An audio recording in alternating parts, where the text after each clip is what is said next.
Maharashtra superfast news चॅनलमध्ये आपले सहर्ष स्वागत आहे।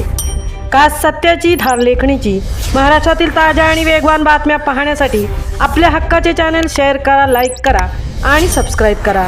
धन्यवाद। 12 जिल्हा परिषद आणि 125 पंचायत समित्यांचं बिगुल। 5 फेब्रुवारीला मतदान, 7 फेब्रुवारीला निकाल। सुप्रीम कोर्टाने 15 दिवसांची मुदतवाढ दिल्यानंतर राज्य निवडणूक आयोगाची मोठी घोषणा। 12 जिल्ह्यात आचारसंहिता लागू। राज्यातील जिल्हा परिषद आणि पंचायत समिती निवडणुकांचा मार्ग अखेर मोकळा झाला आहे। सुप्रीम कोर्टाने दिलेल्या 15 दिवसांच्या मुदतवाढीनंतर आज 13 जानेवारीला रोजी राज्य निवडणूक आयोगाने निवडणुकांच्या तारखा जाहीर केल्या आहेत। 50% आरक्षणाची मर्यादा न ओलांडलेल्या 12 जिल्हा परिषदांमधील आणि 125 पंचायत समित्यांसाठी 5 फेब्रुवारी 2026 रोजी मतदान, तर 7 फेब्रुवारी रोजी निकाल जाहीर होणार असल्याची माहिती राज्याचे मुख्य निवडणूक आयुक्त दिनेश वाघमारे यांनी पत्रकार परिषदेत दिली। या घोषणेनंतर पुणे, सोलापूरसह 12 जिल्ह्यांमध्ये आचारसंहिता लागू झाली आहे।